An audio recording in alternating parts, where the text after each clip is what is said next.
আজকে চলে এসেছি আমরা দিল্লির ইন্ডিয়া গেটে। ইন্ডিয়া গেট নিয়ে কিছু কথা আজকে তোমাদেরকে বলবো।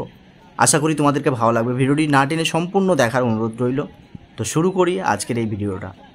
ব্রিটিশ শাসনাধীন ভারতবর্ষে ইংরেজরা প্রথম বিশ্বযুদ্ধে এবং তৃতীয় ইঙ্গিত আফগান যুদ্ধে শহীদ হয়েছিল 90,000 ব্রিটিশ ভারতীয় সৈনিকদের স্মৃতির উদ্দেশ্যে একটা স্মৃতি সৌধ নির্মাণ করেন, যার আগের নাম ছিল অখিল ভারতীয় যুদ্ধ স্মারক। পরে নাম বদল করে রাখা হয় ইন্ডিয়া গেট।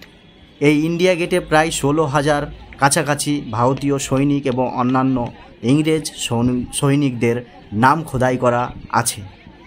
এই স্মারক স্তম্ভটি নির্মাণে প্রায় 10,000 বছর লেগে যায়।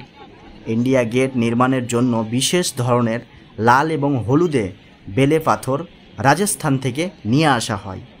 আজকে যেখানে আপনারা ইন্ডিয়া গেট দেখতে পাচ্ছেন সেখান দিয়ে আগে দিল্লির আগ্রা রেলপথ ছিল, আর 1928 সালে আগে পর্যন্ত শুধুমাত্র পুরনো দিল্লি স্টেশনই ছিল।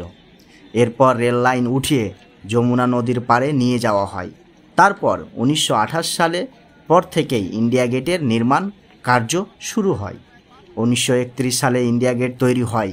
আজও সারা বছর দেশ বিদেশ থেকে বিভিন্ন পর্যটক ইন্ডিয়া গেটে ভিড় জমায় নতুন দিল্লির রাজপথে। তো চলো বন্ধুরা, আজকের আমার এই ভিডিওটি এই পর্যন্ত। আবার দেখা হচ্ছে নেক্সট পরবর্তী ভিডিওতে। ততক্ষণ সবাই ভালো থাকবেন, সুস্থ থাকবেন। আর ভিডিওটি কেমন লেগেছে অবশ্যই কমেন্ট বক্সে আপনারা জানাবেন। Tata, bye bye.